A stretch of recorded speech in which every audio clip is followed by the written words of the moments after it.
वाले हैं बिहार बोर्ड। ठीक है, बिहार बोर्ड में जो हिंदी का पेपर होता है आपका हिंदी का, ठीक है, जिसमें से आपको 100 ऑब्जेक्टिव दिया जाएगा। ठीक है, जिसमें 100 ऑब्जेक्टिव दिया जाएगा उसी का जो है पीवीआई ऑब्जेक्टिव प्रश्न कर रहे हैं। इसके पहले हम लोगों ने सेट 2 में 1 से लेकर 35 तक प्रश्न को कर लिया है। ठीक है, सेट 2 में इसका जो है पार्ट 2 है। अब हम लोग 36 से लेकर 70 तक प्रश्नों को इस वीडियो में करने वाले हैं। ठीक है, तो वीडियो को अंत तक देखिए। और हमारा इससे पहले वाला पार्ट को नहीं देखा है तो आप लोग जाकर प्ले लिस्ट बना हुआ है क्लास 10th हिंदी, उसमें देख सकते हैं। ठीक है, चलिए आज का प्रश्न को देखते हैं। और हमारे चैनल पर पहली बार आए हैं तो प्लीज़ चैनल को सब्सक्राइब कर लें और वीडियो को लाइक कर दें। ठीक है, चलिए पहला क्वेश्चन देखते हैं। ठीक है, चलिए यहाँ पे आपका पहला प्रश्न कह रहा है 36 अड़ का उच्चारण स्थान क्या है। ठीक है, अड़ का उच्चारण स्थान आपको बताना है। ठीक है, तो कंठ तो होता नहीं है, उष्ठ होता नहीं है, दंत भी नहीं होता है। इसका मतलब क्या हो जाएगा, मुर्दा हो जाएगा। ऑप्शन नंबर ए जो है आपका राइट हो जाएगा। ठीक है, मोहन शब्द कौन सी संज्ञा, मोहन एक नाम है। ठीक है, नाम जब भी होता है तो व्यक्तिवाचक संज्ञा में हो जाता है। ठीक है, वो एक व्यक्ति का पार्टिकुलर नाम है। ठीक है, चलिए अगला प्रश्न देखिए आपके सामने आ चुका है 38 आर्यावर्त शब्द कौन सी है, आर्यावर्त कौन सी संज्ञा है, ये आपसे पूछा गया है। ठीक है, तो आर्यावर्त एक देश का नाम है, जो हमारा भारत है उसको हम लोग आर्यावर्त भी बोलते हैं। तो नाम जब भी आए किसी का पार्टिकुलर तो वो आ जाता है व्यक्तिवाचक में। ठीक है, चलिए अगला प्रश्न देखिए 38 आप क्या राय देते हैं, इस किस सर्वनाम का उदाहरण है, किस सर्वनाम का उदाहरण है, ये आपसे पूछा गया है। आप क्या राय देते हैं, ये आपसे पूछा गया है कि किस सर्वनाम का उदाहरण है। ठीक है, तो जो है आपको याद रखना है कि निजवाचक सर्वनाम का उदाहरण है। ठीक है, ये अपना पार्टिकुलर निजी राय है। ठीक है, चलिए अगला प्रश्न देखिए वह जो न करे सो थोड़ा किस सर्वनाम का उदाहरण है। तो ये जो है आपको याद रखना है कि संबंध में आता है जो सो। ठीक है, जो सो सर्वनाम जब भी पहचाना हो जो सो आ जाए तो आप लोग संबंधवाचक लगा दीजिए। गुरु नानक क्या कहते हैं, कहते हुए अपने प्राण त्याग देते हैं। गुरु नानक जो है क्या कहते हुए अपना प्राण त्याग देते हैं, तो वो क्या बोलते हैं, वाहे गुरु कहते हुए गुरु नानक अपना प्राण त्याग दिए हैं। ठीक है, आप लोग किताब पढ़े होंगे अच्छे से तो आपको मालूम है। बाहरी वेशभूषा पूजा पाठ और कर्मकांड के स्थान पर सरल सच्चे हृदय से राम नाम के कीर्तन पर बल गुरु नानक के किस पद में दिया गया। तो किस पद में दिया गया है, तो आपको याद रखना है ये प्रथम पद में दिया गया है। ठीक है, चलिए अगला प्रश्न देख लीजिए आपके सामने यहाँ पे आ चुका है। कह रहा है आशा दीवार किसकी रचना है, आशा दीवार किसकी रचना है। तो आपको याद रखना है कि आशा दीवार जो है गुरु नानक की रचना है। ठीक है, चलिए अगला प्रश्न देखिए आपके सामने आ चुका है। प्रेम आयनी श्री राधिका शीर्षक दोहे के रचनाकार कौन है। प्रेम आयनी श्री राधिका के जो है रचयिता कौन है, ये आपसे पूछा गया है। तो आपको बताना है रसखान। ऑप्शन नंबर बी जो है आपका राइट हो जाएगा। ठीक है, चलिए अगला प्रश्न देखिए 45 घानानन के नादिर शाह के सिपाहियों को 3 मुट्ठी क्या दिया था, तो आपको बताना है 3 मुट्ठी धूल दिया था। ठीक है, चलिए अगला प्रश्न देखिए आपके सामने आ चुका है 46 निम्नलिखित में से किस कवि की सव्या और धनाक्षरी अत्यंत प्रसिद्ध है। किस कवि की ये प्रसिद्ध है, सदैव और धनाक्षरा। तो आपको बता देना है कि वे कवि हैं घानानन। ठीक है, चलिए अगला प्रश्न देखिए आपके सामने आ चुका है। स्वदेशी शीर्षक कविता के रचयिता कौन है। स्वदेशी कविता के रचयिता जो है आपको बताने हैं कि कौन है। ठीक है, तो स्वदेशी के कौन कविता है, बरदी नारायण चौधरी प्रेमघन। ठीक है, प्रेमघन की है। चलिए अगला प्रश्न देख लीजिए। स्वर्ण धूलि शीर्षक काव्य किस कवि की रचना है।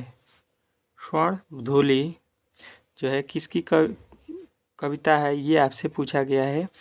तो आपको याद रखना है किन की कविता है, सुमित्रानंदन पंत। ठीक है, चलिए अगला प्रश्न देखिए आपके सामने आ चुका है 49। कवि रामधारी सिंह दिनकर के अनुसार जनतंत्र के देवता कौन है? तो जनतंत्र के देवता जो है आपको याद रखना है कि ये जो होते हैं जनतंत्र के देवता किसान मजदूर होते हैं। किसके अनुसार? रामधारी सिंह दिनकर के अनुसार। ठीक है, अगला प्रश्न देखिए हिरोशिमा शीर्षक कविता में जली हुई छाया किसकी साखी है? तो वहाँ पे मनुष्य की है। राखी साखी जो भी पूछे, आपका चित्र मनुष्य का जो पड़ा हुआ है पत्थर पे रोड पे आज भी है। ठीक है, देखिए सच्चिदानंद हीरानंद वात्सल्य अगे हिंदी के अलावा और किस भाषा का ज्ञान था उनके पास? और किस भाषा का ज्ञान था?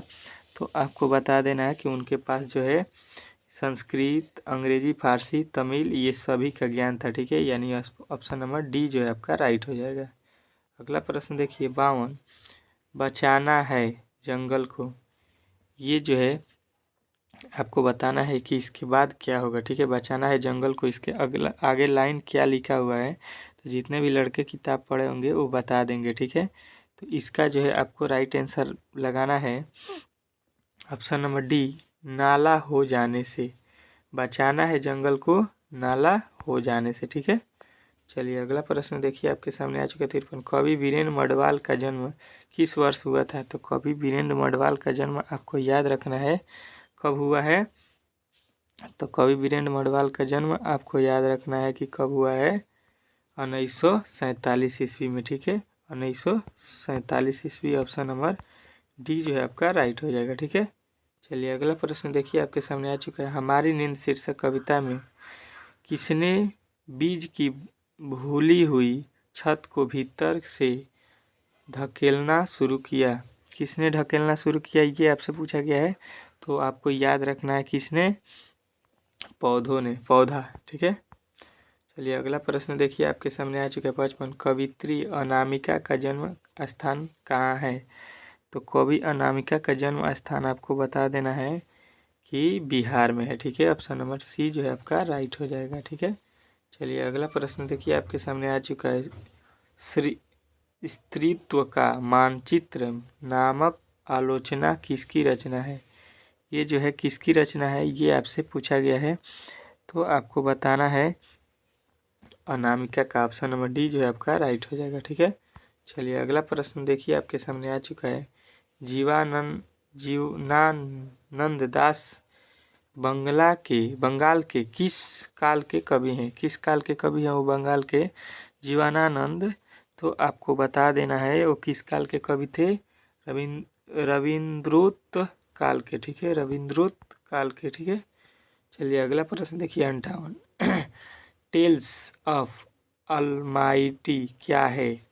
तो टेल्स ऑफ अलमाइटी क्या है आपको बताना है कि यह एक कहानी संग्रह है। ठीक है, अगला प्रश्न देखिए 59। सिंहासन खाली करो कि जनता आती है किस कविता का पंक्ति है? ये जो है आपको बताना है। ठीक है, तो ये किस पंक्ति की कविता है? तो आपको बताना है जनतंत्र का जन्म, ऑप्शन नंबर ए जो है आपका राइट हो जाएगा। ठीक है, अगला प्रश्न देखिए 60। प्राकृतिक सौंदर्य की कविता के लिए विख्यात कवि हैं कौन? सबसे विख्यात कवि हैं तो आपको भी याद रखना है सुमित्रा नंदन पंत। ठीक है, कौन विख्यात सबसे कवि हैं? तो सुमित्रा नंदन पंत। ठीक है, अगला प्रश्न देखिए। कुछ लड़के खेल रहे हैं किस विशेषण का उदाहरण है? कुछ लड़के खेल रहे हैं किसका विशेषण है? तो ये आपको बताना है, ये संख्यावाचक में है कुछ लड़के वाले। ठीक है, चलिए अगला प्रश्न देखिए आपके सामने यहाँ पे आ चुका है। क्या कह रहा है आपका अगला प्रश्न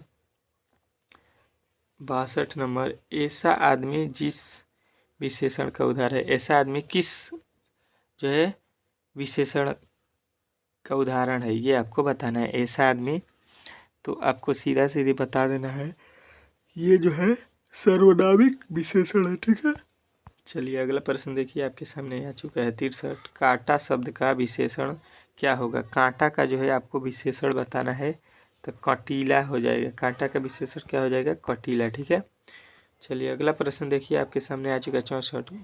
मछुए ने मछली मारा किस कारक का उदाहरण है? मछुए ने मछली मारा, तो 64 का जो है राइट आंसर हो जाएगा आपका ऑप्शन नंबर डी, कर्म कारक। ठीक है, अगला प्रश्न देखिए, भाप शब्द है, भाप शब्द क्या है, तो आपको बताना है सीधा सीधी। भाप जो है एक तत्भव शब्द है। ठीक है, चलिए अगला प्रश्न देखिए आपके सामने आ चुका है। 66, हिंदी में कितने कारक होते हैं, तो जो भी हिंदी पढ़ा है उसको मालूम है कि हिंदी में 8 कारक होते हैं। ठीक है, चलिए अगला प्रश्न देखिए, कह रहा है चिड़िया शब्द क्या है, ये आपसे पूछा गया है। तो चिड़िया जो शब्द होता है तद्भव शब्द होता है। ठीक है, आपको याद रखना है। ठीक है, चलिए अगला प्रश्न देखिए आपके सामने आ चुका है। को के लिए किस कारक की विभक्ति है, को के लिए किस कारक की विभक्ति है, ये आपसे पूछा गया है। तो ये अपदान कारक होता है। ठीक है,